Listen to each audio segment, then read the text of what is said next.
Hi, everybody, and welcome back to Nick Talks. This episode's amazing guest is an online friend of mine who we've known each other now for at least a year. You've been to my house, you did an interview with me when I was running for mayor. So, with no further ado, welcome Potkin Azarmehr. I hope I said that right. um, Thanks, Nick. It's a pleasure to be talking to you again. I've actually followed you since 2019, I think, online.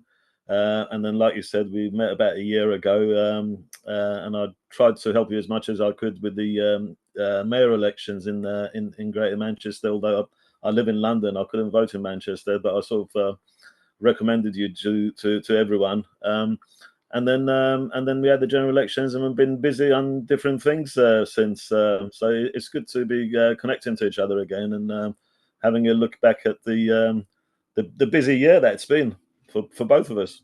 it's been a hell of a year, hasn't it? Even when you look internationally as well, with Trump, assassinations, trouble around the world, Tories changing leaderships every 10 minutes, Labour winning a landslide with less of the vote they've ever had, independents being elected into the chamber. It's been absolutely crazy. Me coming third in the mayoral election in Greater Manchester.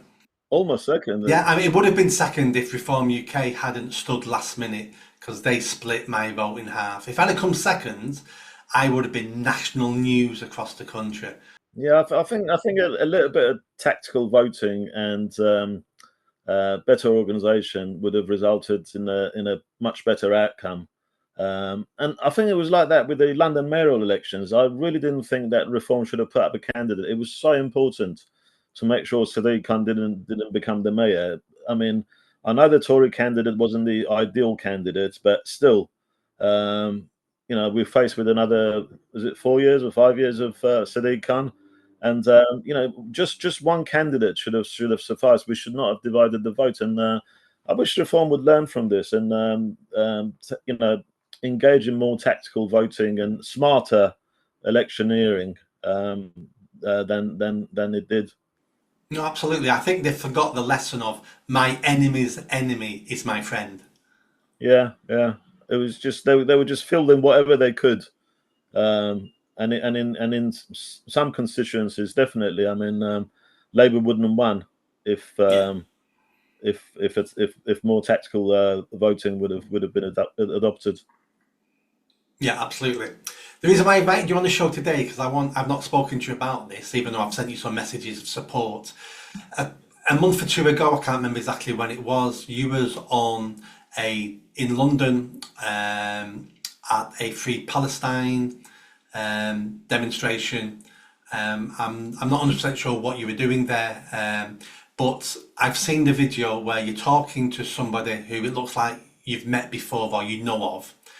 He puts his arm on you and you just politely push his arm off holding you. It wasn't violent, it wasn't fast, it wasn't forceful. It was like you basically in your head you were saying, please don't touch me. And he screams, the police come over and you're arrested for assault. Can you talk to me about that, please? Right, so it was 18th of May. I went down to central London to cover two events. One of them was the South African elections. There were South Africans living in the UK were voting in South Africa House. They were queuing up outside the South Africa House in Charing Cross. So I went there first, and I talked to some of the representatives of different political parties, some of the people who were queuing up to vote. And then there was a pro-Hamas or pro-Palestine march, whatever you want to call it, that I went to cover.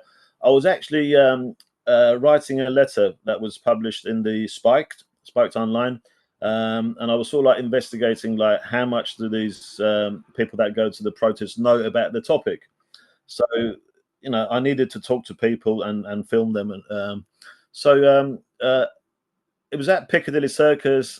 I talked to a few people. I did all the filming that I wanted to do, and I was just to go back home because I had guests coming around, and we had a dinner event that I needed to get back to. And then suddenly, this Iranian guy that I've never met before, but I know about him. He's very well known and very very despised in the Iranian expat community because he came to this country claiming political asylum. But then since he's been here, he's been promoting the regime.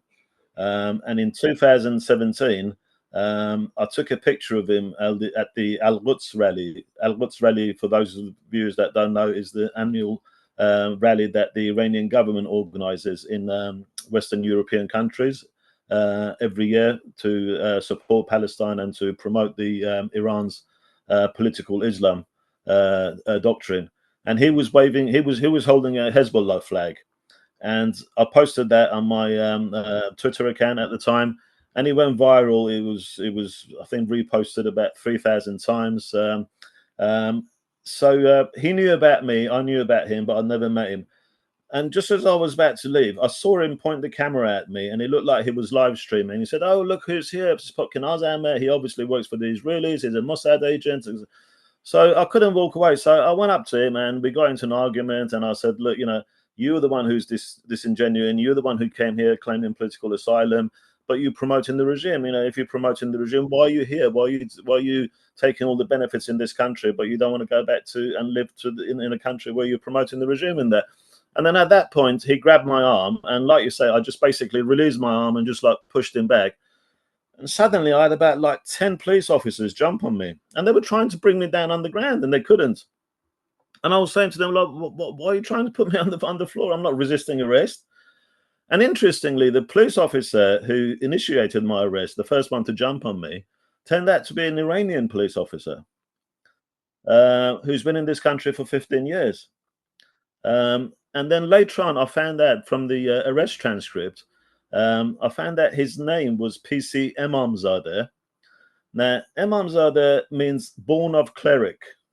Normally, religious families connected to the Iranian Shia clerics have that sort of surname. It doesn't necessarily mean they're pro-regime if that's got that surname, but it just all adds up.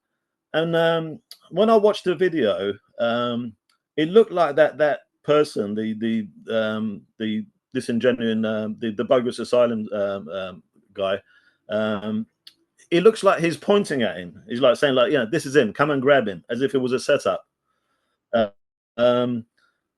He said to me he didn't know me, which is unusual because I'm quite well known in the Iranian expat community. He said he didn't know the other guy, which again is unusual because he is well known in the Iranian community. All I'm saying is that obviously the arrest was wrong. I mean, the case has been dismissed. It didn't even go to court. As soon as the Crown prosecution saw the video evidence, they dismissed the case. So I went for my first hearing. I pleaded not guilty. Trial was set on 15th of July, but as soon as the evidence was shown to Crown prosecution service, it was dismissed. The video was actually shown to the prosecutor on the first hearing as well, but she said she was too junior to dismiss the case. She didn't have the authority to dismiss the case. So then they set the trial date for 15th of July, but the case is dismissed. So, I mean, any fair person who saw the video can tell that what happened to me was wrong. It was a wrongful arrest. And I'm very suspicious about the Iranian police guy. And all I'm saying is that he should be investigated. I hope the investigation proves that it was just, a coincidence that he was Iranian and nothing was up. But I've been told by the counterterrorism police that I'm a target of the Iranian regime. I have a panic alarm fitted in my house. I get visited by the counterterrorism police. My security was compromised because I had to give my address to that police officer.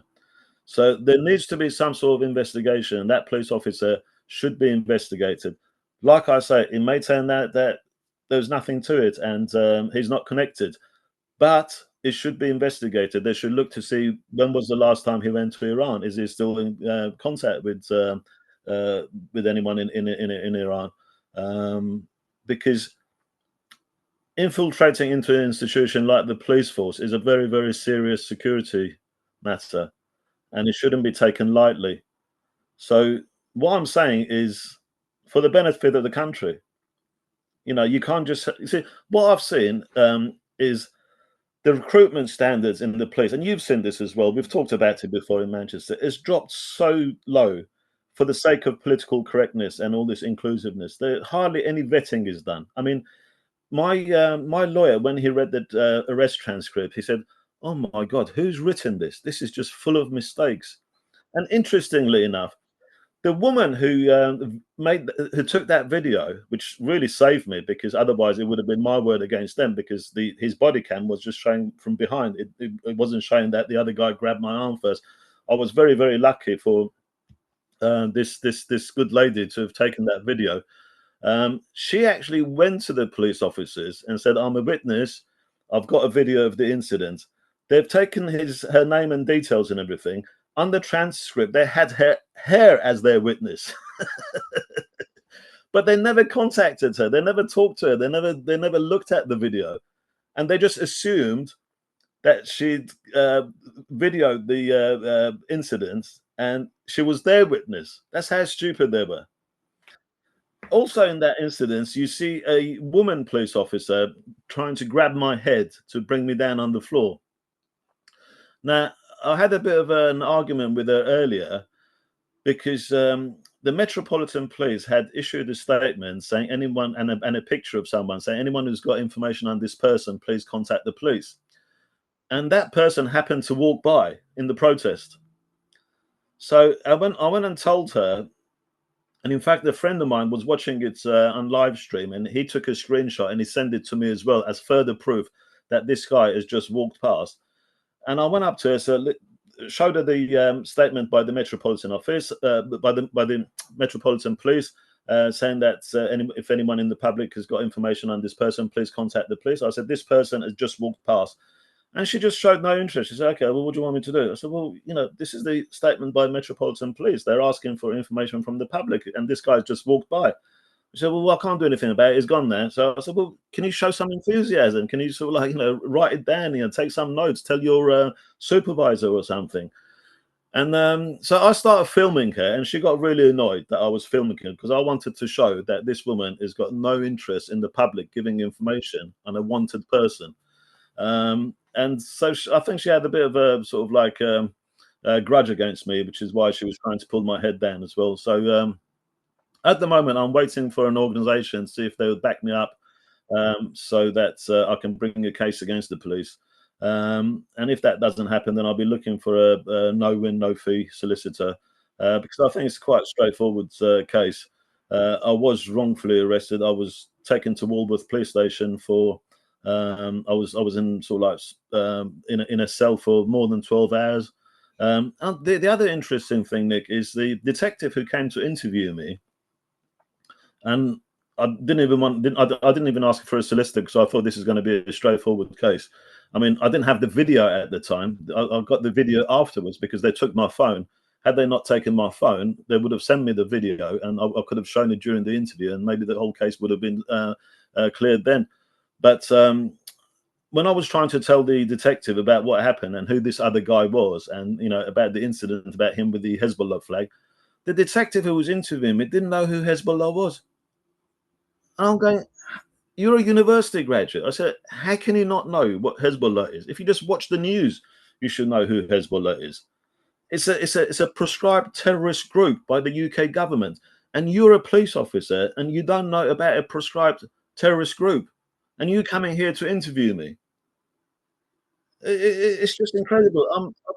I've just had enough of the stupidity of the police. I mean, every government, they talk about recruiting more police, putting another 20,000 police on the street. It's not the quantity, it's the quality. You've got to do something about the vetting process. Absolutely. Some of the police officers these days don't speak English. Yeah.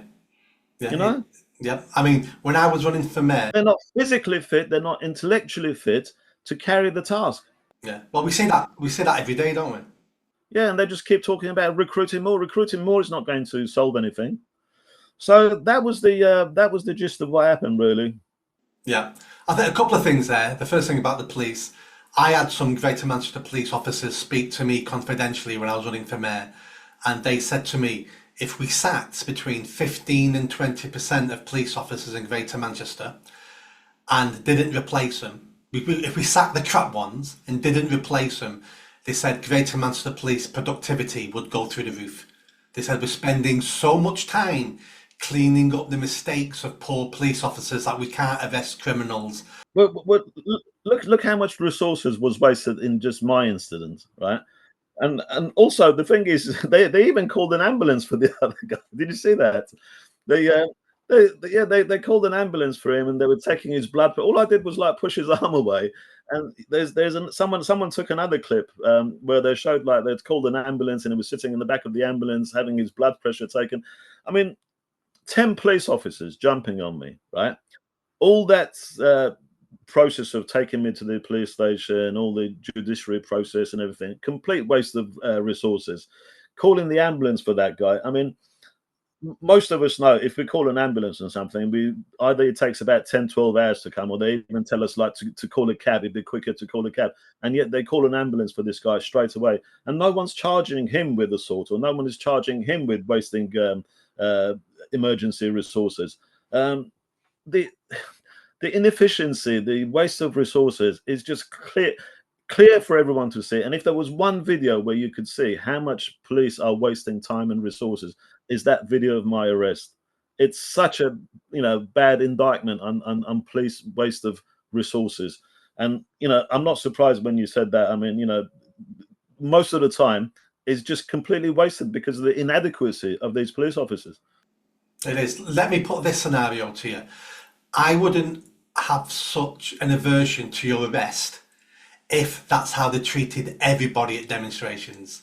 But it just seems to be they only treat certain people on certain sides of demonstrations like the way they treated you. Yeah, well, again, I mean, part of the details of that I just gave you was like, here you are issuing a statement saying you're asking the public to give information about this guy, and then like the guy passes by, but because it's too difficult to arrest him, or you're too scared of arresting him, you don't care. You say, well, I mean, if you go up to a police officer and say, look, you've been asking the public to give information on this guy, and you say like, the guy's here, and she says, well, what do you want me to do? Yeah, and the police only give those directives when they really want to get hold of that person. You've got to be a serious criminal for them to put stuff like that out. Female police officer should be investigated. Why did she not care about this guy walking past and taking notes about it? Because she's a female police officer, which means the vast majority of female police officers are box tickers, which means they only got the job because they're a woman. They're not strong enough, they're not fast enough, they're not capable compared to most male police officers.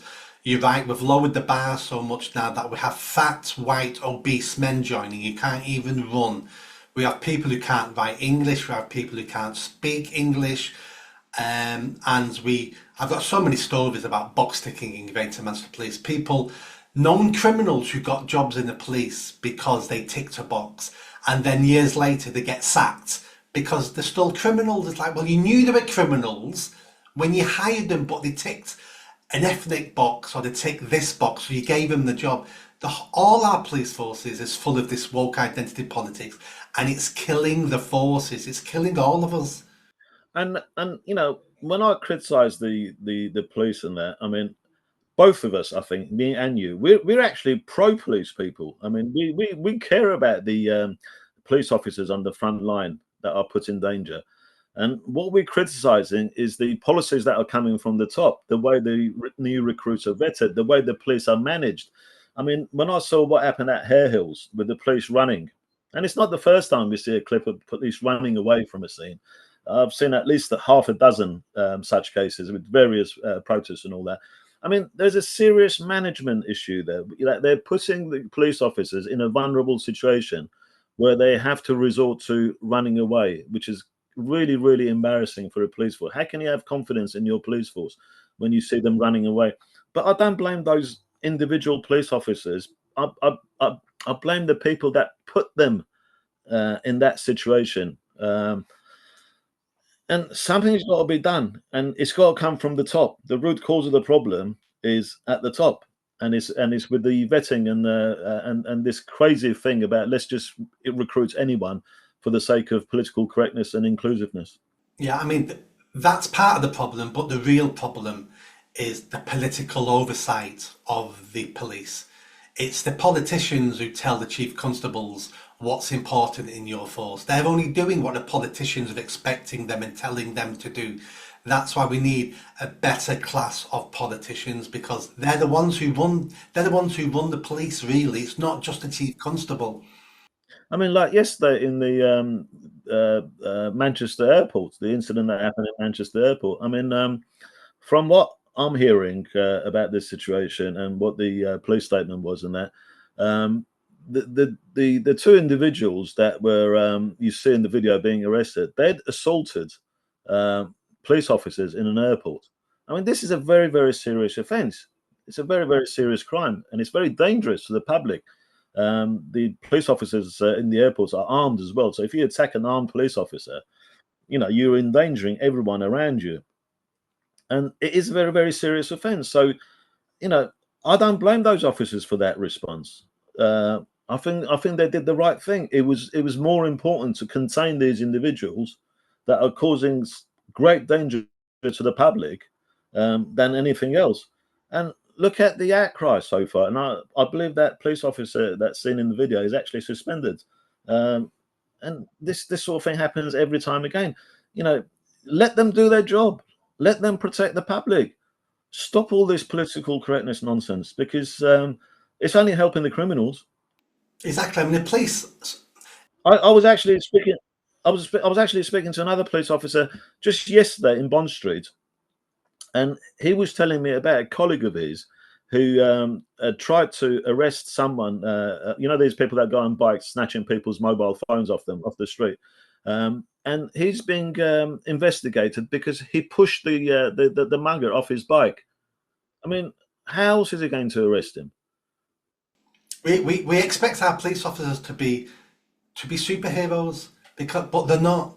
So one minute we're complaining that police officers are not reducing crime and tackling violent criminals or suicide bombers, and the next day when they are tackling violent criminals, it's like, oh, that was too violent, or you should have asked them to sit down and put their hands behind their head. When you've got a 6-foot man throwing punches towards you or resisting arrest, first of all, no female police officer can arrest a man who doesn't want to be arrested.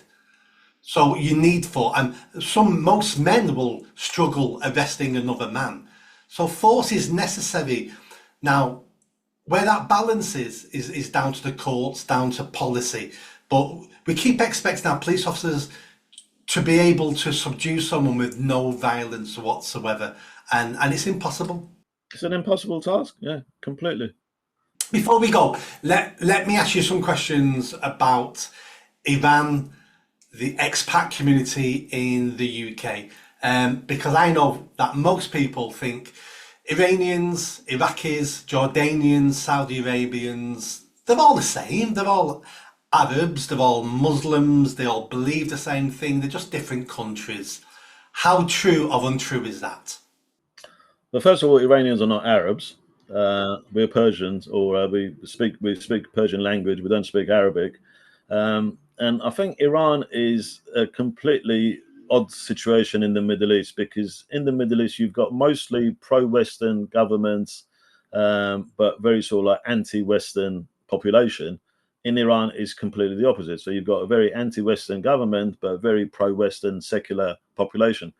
And the reason for that is that those other countries haven't had an Islamic government. We've been unfortunate with having an Islamic government that came to power 44 years ago, 45 years ago, unfortunately. And the reason that Iranians are more secular and less religious is because they've seen the hypocrisy of a religious government. They've seen the damage that mixing politics with religion does, not just to the country, to the religion itself. Because as long as religion is a spiritual, private thing, it's got some sort of sanctity to it. You know, you respect a person with spiritual belief. They normally have high moral standards, but once you mix it with politics, you're bound to fail in politics. And if you fail in politics, then the blame goes on the religion itself. So that's why Iranians have become much less religious than their counterparts in the Middle East. And obviously, the majority of the Iranian expats, unless you're talking about a few individuals like that guy who's a bogus asylum seeker. Most of them have left Iran because they didn't want to live in an Islamic country. So they came to UK because they appreciated the values of a secular country like the UK. And then what's happening is that what they fled from is sort of catching up with them here, because here is becoming more and more Islamic. That's why you see so many Iranians going on the pro-Israeli marches. That you see so many Iranians opposing all this Islamization of the UK. But unfortunately, we're not sort of politically united. We haven't become a political force like the Muslims have. The Muslim vote, for example, the sort of sectarianism that we saw in the last general election. The politicians are not taking us seriously as yet, because we haven't really learned how to become a political force, a voting bloc in the UK. Next question: are most Iranians Muslims? I mean, officially, yeah, the vast majority of Muslim, whether they're practicing Muslims or not, is another matter. But they're mostly born Muslims. And then we had a thriving Jewish community, Christian community, a Baha'i community. The Baha'is have probably suffered the most in Iran, because they are, whereas the Christians and Jews are sort of tolerated official minorities. They don't have the full rights as the Shias, but Shia Muslims in Iran, but they're not person non grata. But the Baha'is are just nothing. They're not considered as human in the Islamic Republic. Their children can't, say, for example, even go to universities if they say they're Baha'is on their certificates. If they declare that they're Baha'is, they can't even enjoy further education. And it makes me laugh when these people go on about apartheid in Israel. I mean, go to Iran and then see how the Baha'is are living, and then you will know what apartheid is. Iran is a religious apartheid, but I don't see any protests by these professional revolutionaries and protesters in Britain against it. Yeah. Next question. I've seen before in the UK, outside probably the Iranian embassy, or when something happens in Iran, that we have Iranians living in the UK who are fighting each other, basically. One side supporting the Iranian regime, in which case what they're doing here, and the people who left Iran because they didn't like the Iranian regime. And it's like, what's that about? So there's been I mean, the recent incidents. One was they had this after the previous Iranian president was killed in a helicopter crash. They had this so-called elections. You can't really call it elections. I mean, it's just it's a selection, really, because you have a body, an unelected body, which is appointed by the supreme leader, called the Guardian Council. And the Guardian Council vets the candidates. So only certain people can stand as candidates. And even so, before any vote is cast, it's decided who's going to be the next president. It's whoever the supreme leader wants. It's a sham election. So they were holding this election to replace the previous president that was killed in the helicopter crash. And they were holding election ballots in the Iranian outlets in the UK as well, like the Iranian consulate or the Islamic Center, one of the schools they were doing. And there were some Iranians living in here that had decided to go and vote, take part in this sham elections. And then there were counter protesters that thought they were being treacherous, and that they were just, by doing so, they were supporting the regime. They was trying to legitimize the regime, saying that they're holding a real election. So they were sort of like peacefully counter protesting outside these centers, and the police seem to be more against the counter protesters and protecting the pro-regime people. And then there was another incident at Wembley. The incident at Wembley is quite interesting. It's something that really needs serious investigation. After the former president was killed in that helicopter crash, this centre in Wembley was holding a commemoration event. Now, most of the people that were there, that went to that event, were not Iranian. They were either Iraqi Shias that are supporting the Iranian proxy groups in Iraq, as it's what we found out, are all Bahraini opposition to the Bahraini government. The Bahraini and I mean, again, there's a Iranian proxy group fighting the Bahraini government called Saraya al-Mukhtar, which is another proscribed terrorist group. And some of these people, I think, are supporters of that group. So they were holding that commemoration event in Wembley, and they sort of pre-announced it freely that we're holding this commemoration event. Some Iranian expats found out about it, and only a few of them. I think it wasn't even more than 10 of them. They went again to counter protests outside the centre. And these Iraqi and Bahraini supporters of the regime came out and beat the crap out of those 10 people. And we saw ample footage of what was happening. There was a girl that was being kicked by 4 men on the floor. There was one counter protester that was in hospital for over 2 months. He couldn't walk because he was beaten up that badly. And the Brent police have not arrested one person. And their excuse is that we can't identify these people. But the Iranian expats have identified these people. We know who they are. There's ample footage. And I say, we don't have face recognition tools and this and that. That's just nonsense. So what is going on?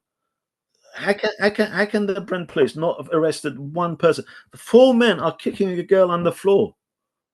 I mean, the Times of London has covered this story. The Jewish Chronicle has covered the story. And still, the Brent police are not answerable to anyone. Are they in bed with these people? Are they protecting these people? What is going on? Because this is a hostile group that chanced death to England, and it's operating on UK soil. You have film footage of them. We've identified who they are, and you haven't arrested anyone. We're about to run out of time, Potkin. Thank you very much for coming on, and let's do this again in a couple of months' time, and we can have another catch up. Always good to talk to you, Nick, and I look forward to seeing you. Did you enjoy that video? I think you did. Come on now, hit that bell, subscribe, comment. Let's build this channel. I need more followers. I need more subscribers. Be part of the journey. See you soon.